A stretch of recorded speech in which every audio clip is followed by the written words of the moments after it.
आप इस वक्त जो भी कर रहे हैं, ड्राइव कर रहे हैं तो अगर मुश्किल ना हो तो गाड़ी के शीशे बिल्कुल ऊपर कर दीजिए ताकि बाहर की कोई आवाज़ आपको डिस्टर्ब ना करे। थोड़ा सा वॉल्यूम रेडियो का अप कर दीजिए। अगर आप इस वक्त लेटे हुए प्रोग्राम सुन रहे हैं, हेडफोन्स या ईयरफोन्स लगाए हैं तो उसका वॉल्यूम अप कर दें। पंखे की आवाज़ या कूलर की आवाज़ ज़्यादा है तो उसको थोड़ा सा आहिस्ता कर दीजिए। उठकर प्रोग्राम सुन रहे हैं तो किसी ऐसी जगह पर चले जाएं जहां पर शोर बहुत ज्यादा ना हो, क्योंकि आने वाले 30 से 35 मिनट में अब जो मैं गुफ्तगू आपसे करने लगा हूं, खुदा करे कि वैसी ही हो जिस तरह मैंने सोची है। खुदा करे ये कलाम जुबान से ना हो, दिल से हो और दिल तक जाए। जनाब, तो बात कुछ ये है कि इंसान बहुत सारी चीज़ों की वजह से परेशान रहता है।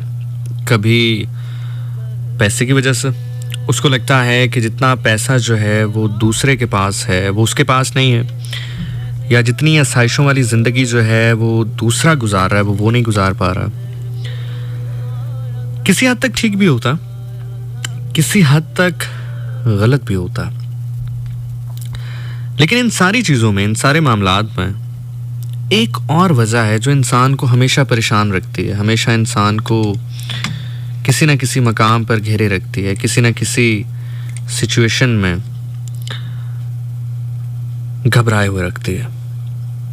या यूं कह लीजिए कि एक एहसास नामी जो चिड़िया है जो इंसान के अंदर रहती है जब तक वो चाहे। मेरा ये मानना है, मेरा ये बिलीफ है कि जिस इंसान के अंदर एहसास नाम की चीज़ हो दूसरों के लिए, वो शख्स न कभी बूढ़ा हो सकता, वो शख्स न कभी बीमार हो सकता है। बीमार से मुराद ऐसा नहीं है कि मतलब उसको बुखार या ज़ुकाम नहीं हो सकता।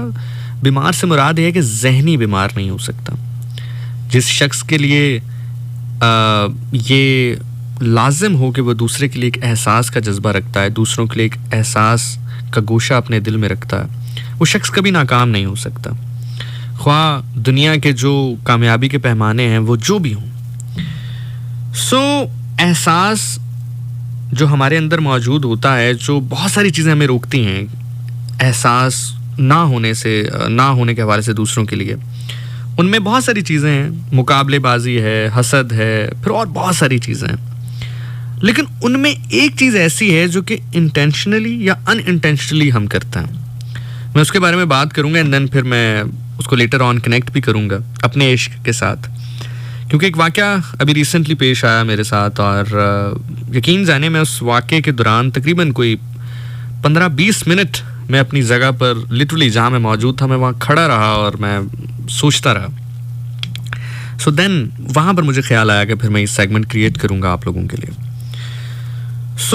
एक सबसे बड़ी वजह जो हमें किसी के भी हवाले से एहसास रखने से रोकती है वो ये है कि हमें ऐसा लगता है कि परेशानी सिर्फ वो है, टेंशन सिर्फ वो है, या बीमारी सिर्फ वो है जो हमारे साथ पेश आई हो या हमारे सामने पेश आई हो। उसके अलावा ना हम बीमारी को बीमारी समझते हैं। जैसे फॉर एग्जांपल कोई शख्स कहे कि मुझे ये बीमारी है कि मैं आंखें बंद करूं तो मुझे शोर सुनाई देता है। अगर हमारे साथ ये नहीं हुआ है तो हम कहेंगे यार ये झूठ बोल रहा। या फिर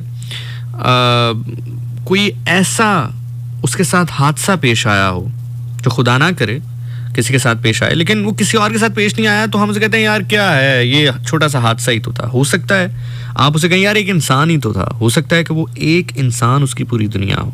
सो हैविंग सेड दैट, जैसे मैंने आपसे कहा कि चूंकि वो हमारे सामने पेश नहीं आती है, चूंकि वो हमारे साथ पेश नहीं आई होती है, तो हमें वो दुख भी नहीं लगता। ये बात मैं क्यों कर रहा हूँ? ये बात मैं इसलिए कर रहा हूँ, जब हम बड़े हो रहे थे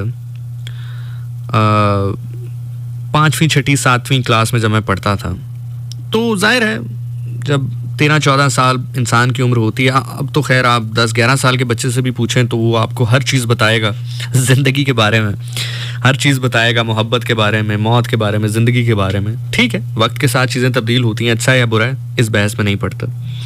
लेकिन जब हम बड़े हो रहे थे तो 14-15 साल की उम्र में एक जज्बा जो दिल में उमंग लेता है, या हम दुनिया को देखते हैं हीरो बनने के चक्कर में कोई उस जज्बे को महसूस करना चाहते हैं, उस जज्बे पर कहूँ तो ईमान ले आते हैं। कुछ होते हैं जो कूल बनने के लिए उससे मुनहरफ होते हैं।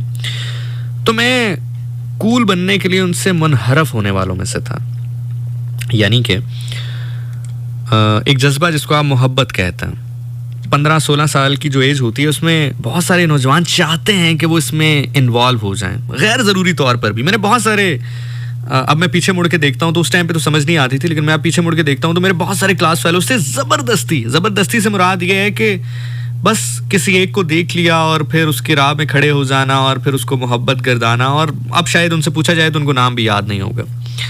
कुछ मेरे जैसे होता, मेरे जैसे से मुराद ये है कि मैं कहा करता था कि मोहब्बत होती ही नहीं है। अभी भी शायद मेरी जो व्यूज़ हैं इस पर्टिकुलर टॉपिक के हवाले से कुछ मुख्तलिफ हैं, कुछ डिफरेंट हैं, या शायद यूँ कह लीजिए लोग जिसको मोहब्बत कहते हैं मैं उसको मोहब्बत नहीं कहता, लोग जिसको वफादारी कहते हैं, मेरे लिए वफादारी के पैरामीटर्स या मोहब्बत के पैरामीटर्स डिफरेंट है। बट बार क्या, मूविंग फॉरवर्ड, तो उस टाइम पर हम ज़रा कूल बना करते थे कि अरे ऐसे कैसे हो जाता है, ये मोहब्बत तो होती नहीं है, अरे बस ये ऐसे ही है। तो उस दौर में जब हम स्कूल जाया करते थे और मैं 6ठी-7वीं में था, तो मुझे याद है कि उस स्कूल के करीब एक लड़का रहा करता था और बड़ा खूबसूरत नौजवान था। हमेशा उसको मैंने वेल ड्रेस देखा, जब से, मतलब मैं 5वीं-6ठी से मैंने उसको देखना शुरू किया, तो जब तक मैं स्कूल में रहा मैट्रिक तक, तो मैंने उसको देखा। वो हमेशा मैंने उसको वेल ड्रेस देखा, जीन्स पहनता था, शर्ट्स पहनता था, अच्छे स्वेटर्स उसने पहने होते थे और बड़ा, मतलब ऐसा नहीं गंदा मंदा घूम रहा हो, बड़े बाल सलीके से बनाए हुए। लेकिन वो पागल था। पागल कैसे था? वो अपने घर से बाहर जाता था, सौदा सलफ लेके आता था, घर वाले उसको रोटियां लेने भेजते थे। मतलब ऐसा नहीं है कि उसको बिल्कुल दुनिया का नहीं पता था, लेकिन बच्चे उसको छेड़ा करते थे। छेड़ा कैसे करते थे? बच्चे उससे कहा करते थे कि मरियम कहाँ है, मरियम। तो वो आगे से कहा करता था वो चली गई है, वो अब नहीं आएगी, वो चली गई है, वो अब नहीं आएगी, बाखुदा। तो हम खैर उस टाइम पे बच्चे थे, जैसे मैंने आपको बताया कि हम उसको देखा करते थे तो हंसा करते थे। मैं, मतलब ऐसा नहीं कि उसका मजाक उड़ाने के लिए, लेकिन ज़ाहिर है इंसान का कच्चा ज़हन होता है, और फिर जैसे मैंने आपको बताया कूल बनने के लिए कि ओ यार एक लड़की के पीछे कैसे कर रहा है, भाई मोहब्बत वगैरह नहीं होती है, वैसे ही दिमाग ख़राब है इसका। तो खैर वक्त गुजरता गया, 5वीं से 6ठी, 6ठी से 7वीं, 8वीं, 9वीं, 10वीं, जब तक मैं उस स्कूल के पास रहा, स्कूल में रहा, तो मैं हमेशा देखता था, कभी छुट्टी के टाइम पे, कभी हाफ टाइम पे, वो लड़का हमेशा वो उस फुटपाथ, हमारे स्कूल के सामने एक फुटपाथ था, वो वहाँ से गुजरता था। छुट्टी के टाइम चूँकि लंच का टाइम होता तो वो रोटियां वगैरह लेने वहाँ से जाता था, तो अक्सर जब बच्चे उसको देखते थे तो उसके वो घेर लेते थे। तो वो और कुछ नहीं करता था। जिस तरह मैंने आपसे कहा ना कि पागल, जिस तरह अमूमी तौर पर देखा गया है कि पागल मारते हैं या पत्थर मारते हैं या कोई इस तरह का शोर शराबा करते हैं, वो कुछ नहीं किया करता था। बड़ा खूबसूरत जवान था, काफ़ी हाइटेड था, अच्छी हाइट थी उसकी, लेकिन जब भी उससे पूछते थे कि मरियम कहाँ है, वो बच्चे, शायद उनको पता चल गया था कि इस नाम से वो इस तरह का रिएक्ट करता है, तो बच्चे उससे पूछते थे मरियम कहाँ है, मरियम। तो वो आगे से कहा करता था मरियम चली गई, वो अब कभी नहीं आएगी, वो मुझे छोड़ के चली गई, वो अब कभी नहीं आएगी। बस वो इतनी सी बात करता था। खैर वक्त बदलता गया, वक्त आगे चलता गया, मैंने मैट्रिक किया, फिर मैं कॉलेज के लिए किसी स्टडीज़ के लिए किसी और कॉलेज में चला गया, फिर यूनिवर्सिटी, फिर अपनी ज़िंदगी के मामलात ऐसे उलझे कि ज़िंदगी जो है वो किस डगर पे ले गई, किस रफ्तार से चली, याद भी नहीं रहा।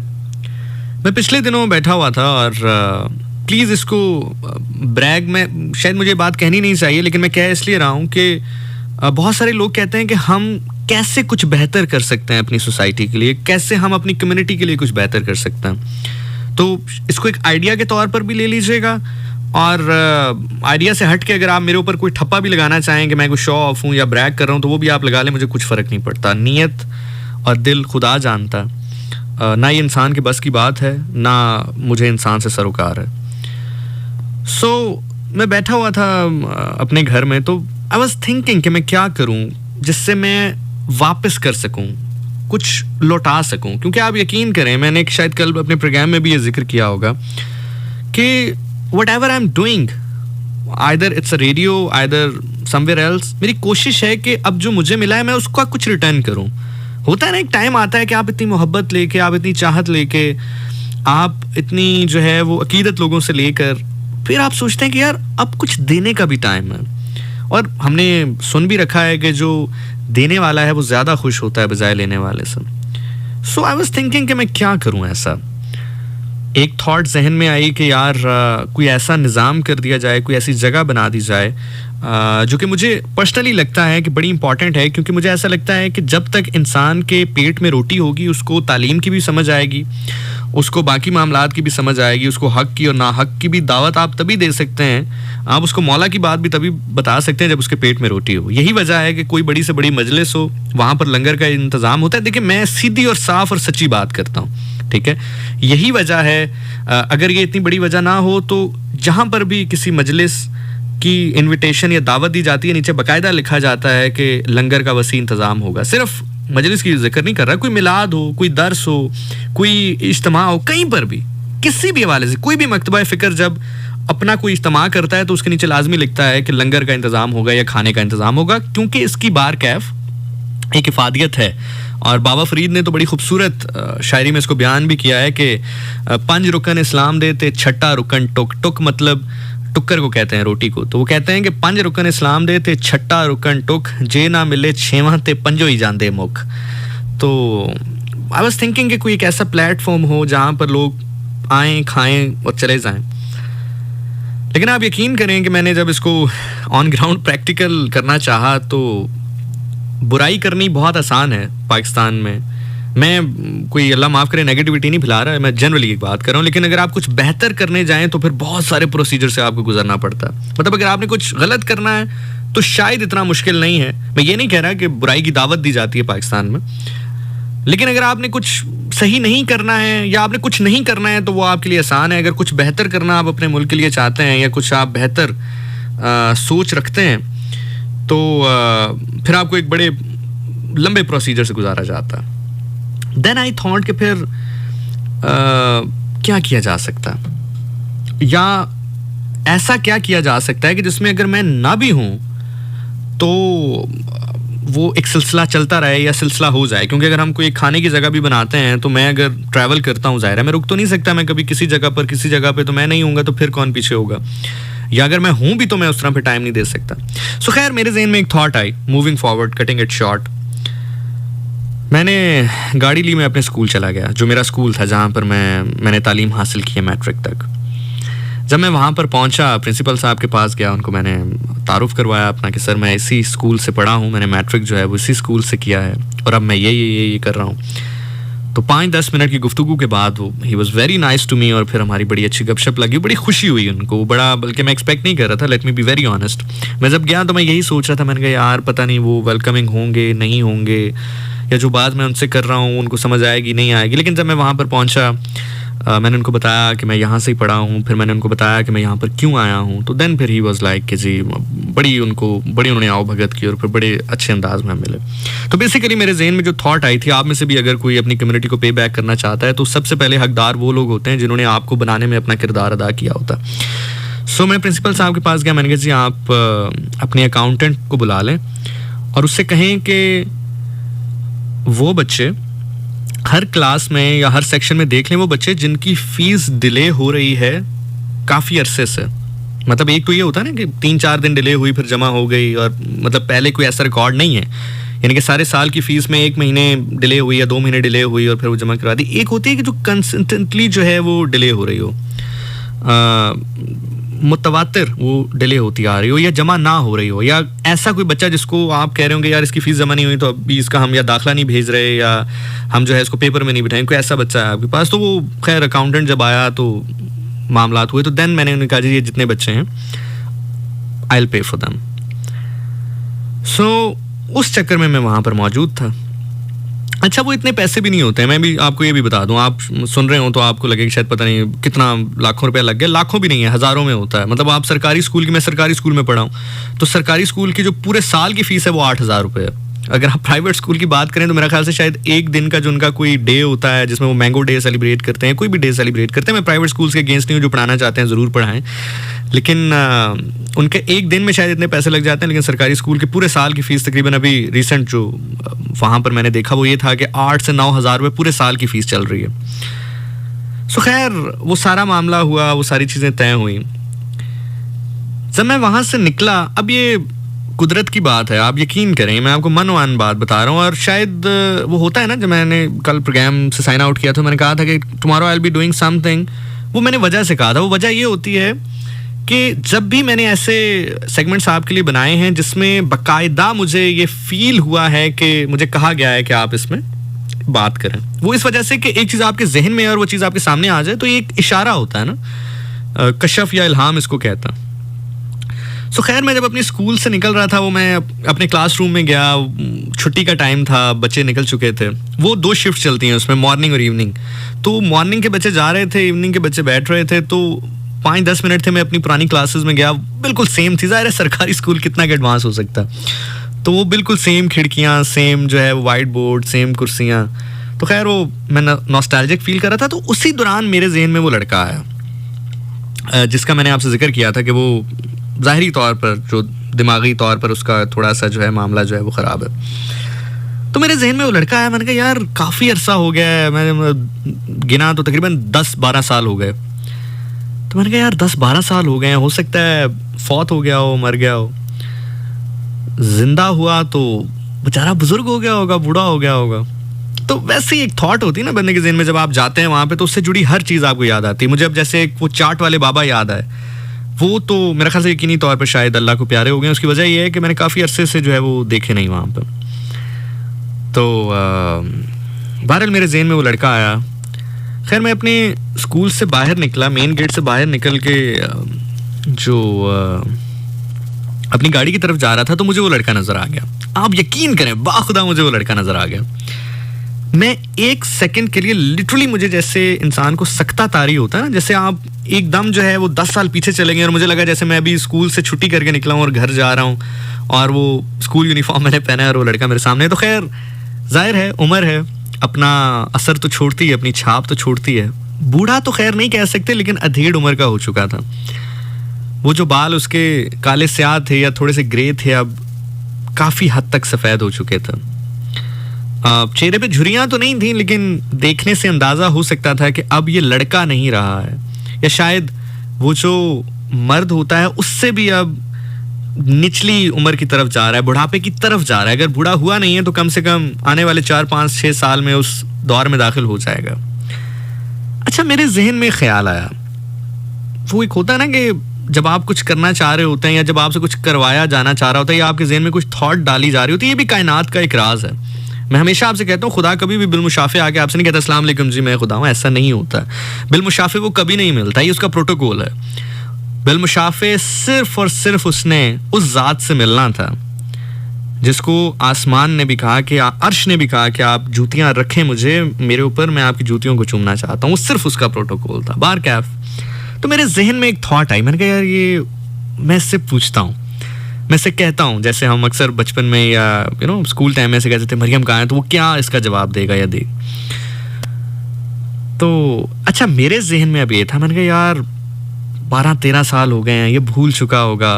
अगर दिमागी तवाज़ुन ख़राब है, तब भी दिमागी तवाज़ुन इसका ख़राब है, मतलब जहन में एक अच्छा भला आदमी अगर इस दुनिया में रहे तो वो चीज़ भुला देता, वो उसके जहन से बाहर निकल जाती है, जिसका ज़हनी तवाज़ुन ठीक हो। इसको तो कह रहे हैं कि ज़हनी तवाज़ुन इसका ठीक भी नहीं है। तो मैं इससे चेक करता हूँ इसको याद है कि नहीं।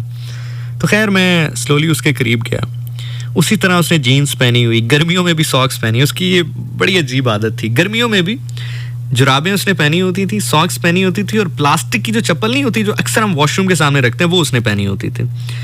जीन्स, प्लास्टिक की चप्पल जुराबों के साथ और ऊपर शर्ट। तो मैं उसके पास गया तो मतलब उसने ऐसे रिएक्ट नहीं किया जैसे वो मुझसे मानूस नहीं है या जानता नहीं है या पहचानता नहीं है। तो शायद वो चूंकि उस माहौल का आदी है, जाहिर है हम वहाँ से स्कूल जो है पास आउट करके निकले हैं, बच्चे तो आते जाते रहते हैं, तो वो रोज़ वहाँ से गुजरता है, रोज़ बच्चे उसको देखते हैं, मामलात होते हैं।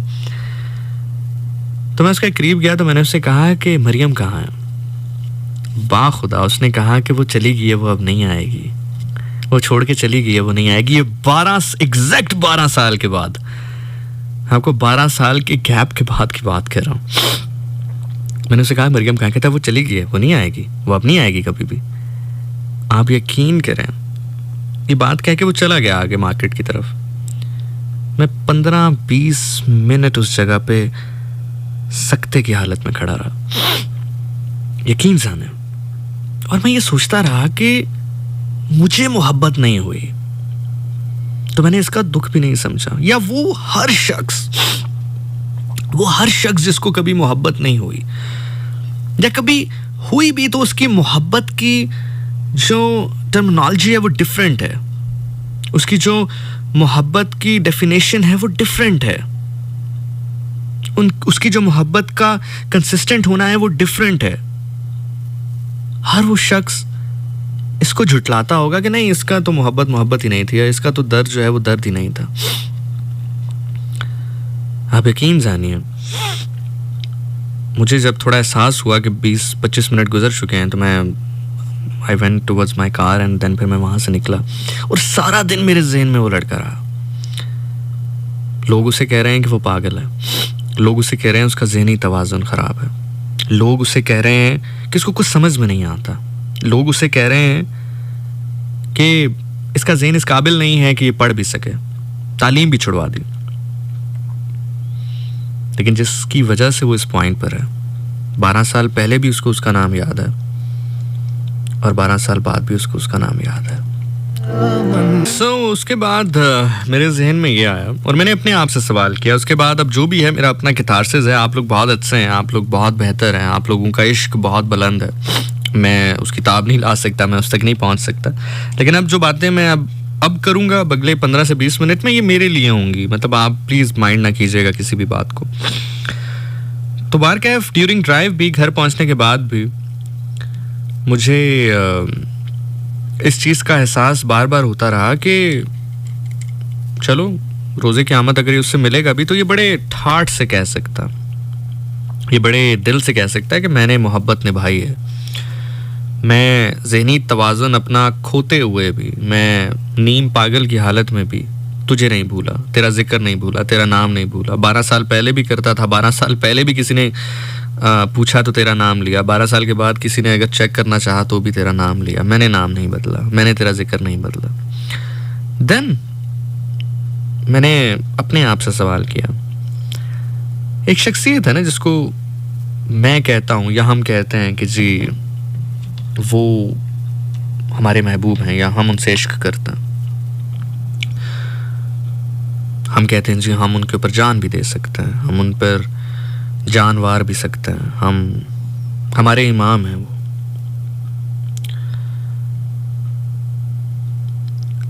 लेकिन कभी मैंने ये सोचा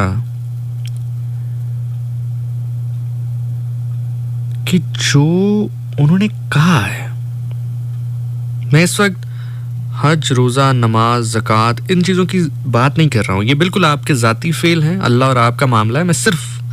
मैं इन सारी चीज़ों को साइड पे रख के, ये बहुत ज़रूरी हैं, करने चाहिए, अल्लाह ने हुक्म दिया है, ज़रूर करें। जो नहीं करता बहुत बेवकूफ़ और ज़ालिम है। इनकी तो मैं बात नहीं कर रहा, ये आपका और खुदा का ज़ाती मामला है। लेकिन कभी मैंने सोचा है, या हमने सोचा है कि यार मैं जिस इमाम के इश्क में मुब्तला हूँ, या जिसको मैं कहता हूं कि ये मेरा इमाम है, मैं पढ़ तो लूं, मैं जान तो लूं कि उसने क्या कहा है मुझे, उसने मेरे से क्या बात की है।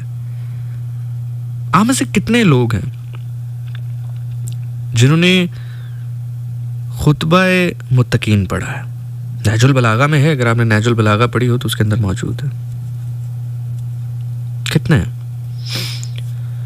सिर्फ उसके नाम का नारा लगा लिया, ठीक है, ज़रूरी है, मैं निगलेक्ट नहीं करता, मैं किसी के सेंटिमेंट्स को हर्ट नहीं करता। उसके नाम का नारा लगाया, बहुत अच्छी बात है। उसका नाम गाड़ी पे लिख लिया, बहुत अच्छी बात है। उसके नाम का लॉकेट गले में पहन लिया, बहुत अच्छी बात है। उसके निस्बत से दुरे नजफ, मोए नजफ अंगूठी में या लॉकेट बना के पहन लिया, बहुत अच्छी बात है। करें, सब कुछ करें, कोई किसी को नहीं रोक रहा, ना कोई किसी को रोक सकता है।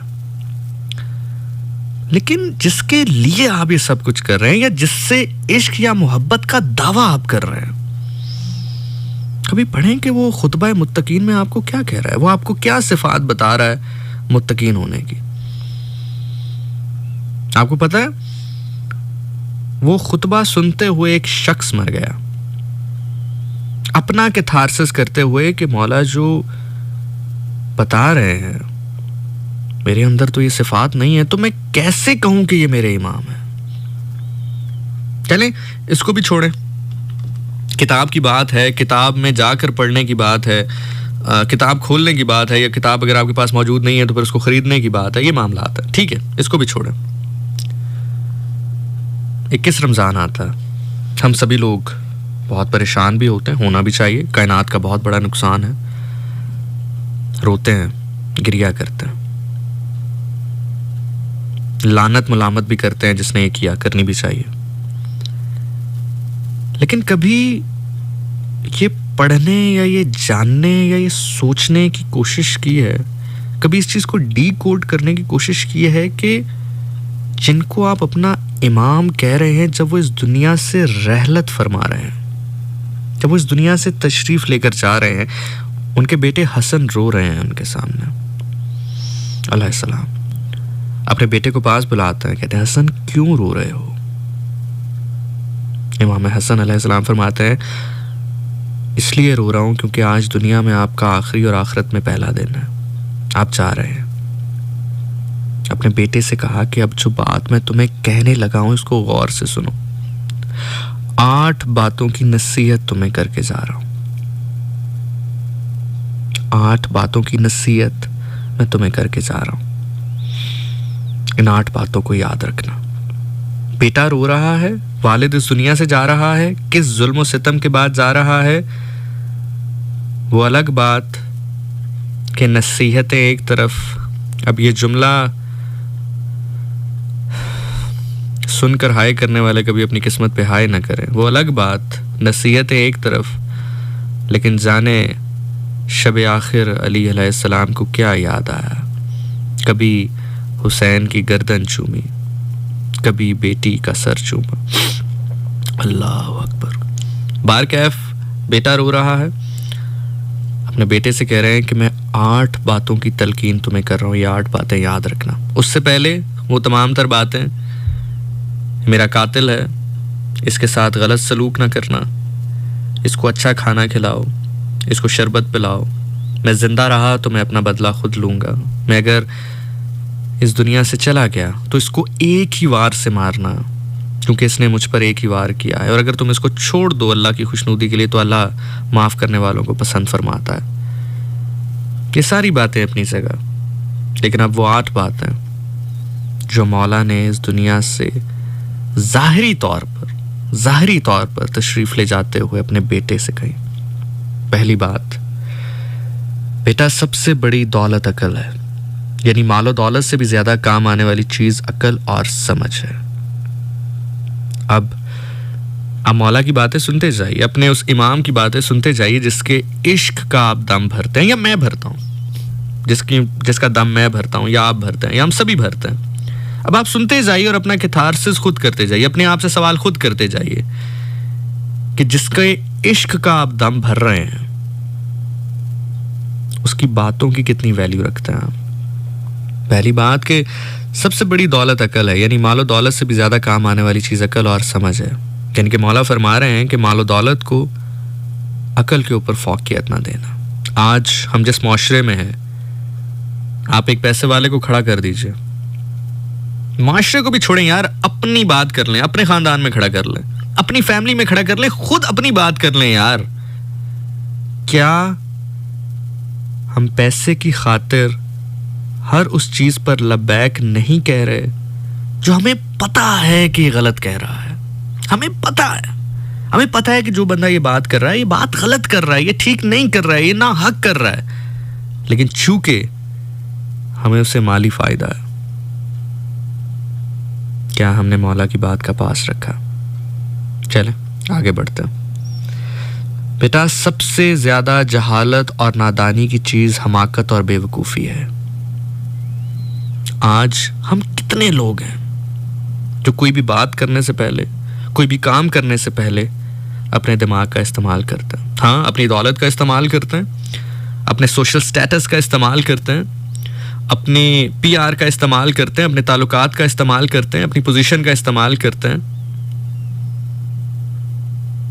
क्या पास रखा हमने मौला के फरमान का? आगे बढ़ते हैं। सबसे ज़्यादा वहशत की चीज़ और सबसे ज़्यादा तन्हा और अकेला कर देने वाली चीज़ खुद पसंदी है। इससे बचना। और सबसे ज़्यादा बुलंद मर्तबा कर देने वाली चीज़ हुस्न इखलाक है। आप यकीन करें, मैंने अक्सर लोगों को देखा है सलाम नहीं करते उस शख्स को जिसको जानते ना हो। अपने से कम पोजीशन के आदमी को सलाम नहीं करते। क्यों? अगर हमने सलाम कर लिया तो हमारी इज्जत में कमी हो जाएगी। अपने से कम उम्र या अपने से कम पोजीशन रखने वाले को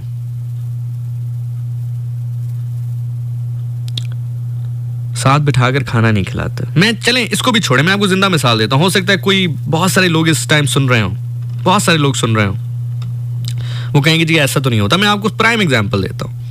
अल्लाह के नबी सल्लल्लाहु अलैहि वसल्लम ने फरमाया तुम टाइम से जुम्मे की नमाज के लिए जाओ ताकि अगर पहली सफ में नमाज पढ़ सको तो तुम्हारे लिए बहुत बेहतर है, क्योंकि बहुत सवाब का काम है। हमारे यहाँ क्या होता है, नमाज चाहे जुम्मे की हो या दूसरी नमाज हो फर्ज, बच्चे अगर पहली रो में खड़े हैं, पहली सफ में खड़े हैं, तो बुजुर्ग बाद में आते हैं और बच्चों को पीछे कर देते हैं।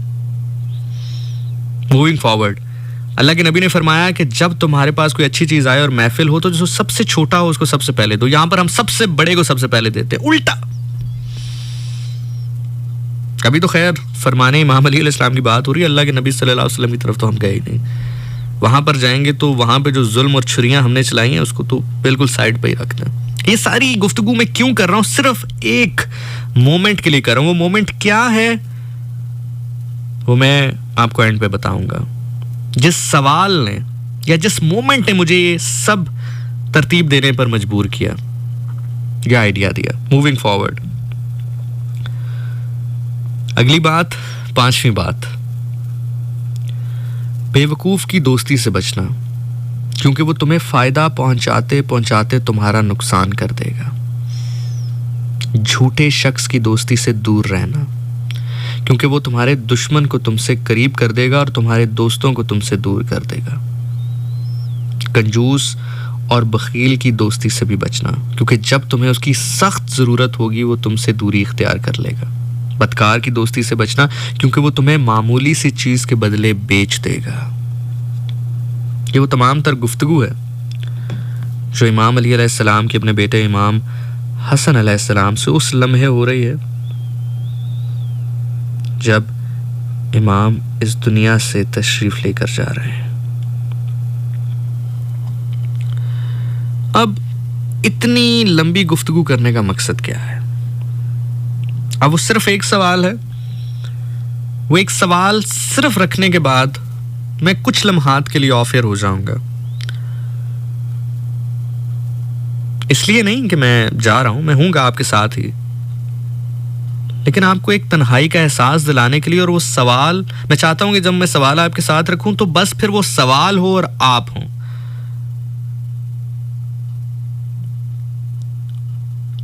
वो क्या है? सवाल ये है, मैं कहता हूं जी मैं इमाम का मुक्तदी हूं जी, इमाम अली अलैहिस्सलाम मेरे इमाम है।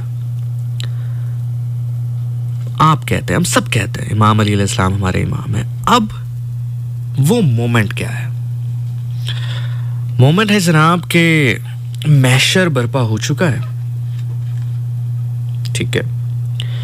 और आपको एक बात बताऊं कि आपने शायद सुना होगा, एक बहुत मशहूर गलतुल आम एक रवायत मशहूर हो चुकी है कि जी रोज़े क़यामत माँ के नाम से बुलाया जाएगा बच्चों को। हालांकि इसकी कोई रिवायत मौजूद नहीं, ना सिर्फ किसी एक मकतबा फ़िक्र में, किसी भी मकातब फ़िक्र में इसकी कोई ज़ईफ़ रवायत भी मौजूद नहीं है। एक तो होता है ना ज़ईफ़ रवायत होती है कि आप उसको कहते हैं कि जी ज़ईफ़ रवायत है, लेकिन रवायत है, वो ज़ईफ़ रवायत भी मौजूद नहीं है। अब वो कहाँ से चली, कैसे चली, मुझे नहीं पता, लेकिन किसी भी मकतब फ़िक्र से अगर आप पूछेंगे, किसी भी मुफ्ती से, आलिम से, जाकिर से, तो आपसे यही कहेगा कि कोई भी मुस्तनद रवायत इसकी नहीं है जिसमें ये कहा जाए कि रोज़े क़यामत आपको आपकी माँ के नाम से उठाया जाएगा। हाँ, एक रिवायत है जो आप उसको ज़ईफ़ कह लें या आप उसको कुछ भी कह लें, लेकिन एक रिवायत है जो बारकैफ मुझ तक पहुँची है या सुनने में आई है या पढ़ने में आई है। वो है कि आपको आपके इमाम के नाम से उठाया जाएगा। हो सकता है शायद इमाम के नाम से उठाते होते वो इमाम इमाम इमाम, वो माँ और इमाम ज़रा लफ्ज़ मिलते हैं तो शायद वो माँ हो गया हो। जो रवायत है, अगेन कह रहा हूँ, चाहे आप उसको ज़ईफ़ भी कहते हो, लेकिन एक होता है ना कि एक तो ज़ईफ़ भी नहीं है, ज़ईफ़ रवायत भी नहीं है, सिक्का तो छोड़ें, ज़ईफ़ रवायत भी नहीं है। तो दूसरी तरफ चलो एक रिवायत जो आप उसको ज़ईफ़ भी कह लें, वो ये है कि कुछ हमारे जो मकातब फ़िक्र हैं उनके यहाँ तो ये सिक्का है। सिक्का से मुराद ये होती है कि मुस्तनद है, विद प्रूफ, विद अथेंटिक है कि ये बिल्कुल ठीक है कि इमाम के नाम से उठाया जाएगा। कुछ हमारे मुकातबे फ़िक्र कहते नहीं जी ये ज़ईफ़ है, पर ज़ईफ़ है या सिक्का है इसकी बहस में नहीं जाते। तो रवायत तो ये है कि जी आपको आपके इमाम के नाम से उठाया जाएगा। अब हम कहते हैं कि जी हमारे इमाम अली अलैहिस्सलाम है, ठीक है, मैशर भरपा हो चुका, क़यामत आ चुकी, तमाम तर नबी अपनी उम्मत के साथ मौजूद हैं, जो कुछ बेहतर अमाल वाले हैं उनका मामला अच्छा हो रहा है, जो जिनके हालात कुछ मुख्तलिफ हैं अल्लाह ताला अपने इंसाफ और रहम से उनके साथ मामला फरमा रहे हैं। और अब आपकी या मेरी बारी आती है, और अगर हम उसको मान भी लें, या फॉर एग्जाम्पल हमारा तो चले उस रवायत को भी छोड़े, हमारा तो मानना ये है ना कि भाई हमें तो रोज़े क़यामत उठाया जाएगा, हम तो कहेंगे जी हम तो हमारे इमाम ही हैं, हमें उठाया जाए, मुझे उठाया जाए, आपको उठाया जाए, पूछा जाए हाँ भाई किसको फॉलो करते आए हो, कौन है इमाम, किसके मुक्तदी रहे, आप और मैं झट से कहें जी इमाम अली अलैहिस्सलाम के, ये सामने मौजूद है इमाम अली अलैहिस्सलाम के, अल्लाह अकबर, इमाम अली अलैहिस्सलाम के, हम उस सूरत में दोनों सूरतों में मारे गए। अब आप पूछेंगे कैसे, अब मारे कैसे गए, ये वही सवाल है जिसके साथ मैं आपको छोड़ के जाना चाहता हूं। मारे ऐसे गए कि मैंने या आपने कहा कि जी मैं, ये सामने से आप मेरे इमाम का पूछ रहे हैं, इमाम अली अलैहिस्सलाम, अब अगर उनसे सवाल हो जाए, या उनसे सवाल से पहले एक दो चीजें हो सकती है ना, या तो इमाम अली अलैहिस्सलाम कह देंगे नहीं जी मैं तो नहीं, मेरे तो मुक्तदी नहीं रहे, ये मेरे तो जो मैंने बात कही एक नहीं मानी इन्होंने, मेरे मुक्तदी नहीं है ये, मैं इनका इमाम नहीं हूं। एक तो ये बात होगी, ये तो बिल्कुल ही घाटे का सौदा ना, ये तो मतलब आप समझ लें कि एक बंदा है जो वेंटिलेटर पे था और वेंटिलेटर से उसको एक बॉक्स में बंद करके खाई में फेंक दिया, मतलब कोई बचने का 0% चांस है, ये तो वो वाला काम हो गया, ये तो वो वाला काम हो गया। दूसरा जो पहलू है इसका, अगर आपके इमाम से ही सवाल हो जाए, आप कहेंगे जी, आपसे पूछा जाए कौन है इमाम, आप कहें जी इमाम अली अलैहिस्सलाम मेरा इमाम है, आपके इमाम से ही अगर सवाल कर लिया जाए कि अली तुम इन जैसे लोगों के इमाम हो,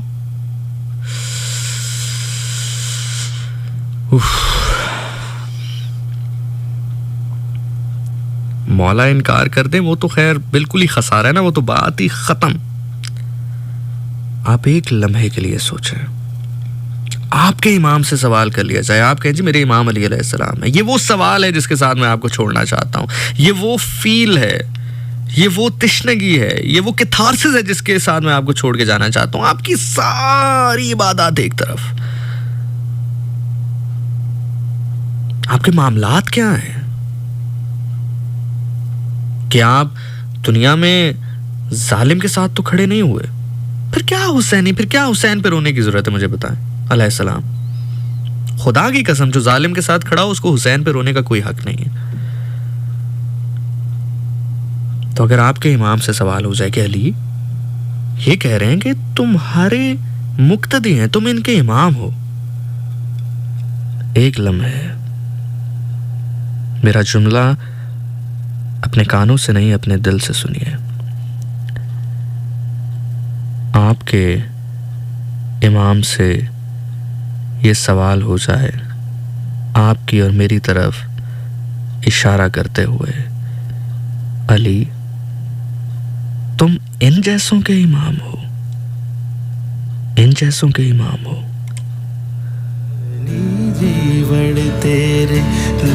आपको मजे की बात बताऊं, अली अली अली अली, शायद इस बात से आपको हौसला मिले क्योंकि मुझे बहुत हौसला मिला है। अली अली अली अली अली, एक बहुत ही सूखा, बहुत ही दुबला पतला, बहुत ही कमजोर इंसान हो, उसको शौक हो कि लोग उसको पहलवान कहें, लेकिन उसके अंदर पहलवान होने की कोई क्वालिटी ना हो, ना उसका जिस्म हो, ना ताकत हो, ना खुराक हो, ना उसको दाव पेच आते हो, कुछ ना आता हो।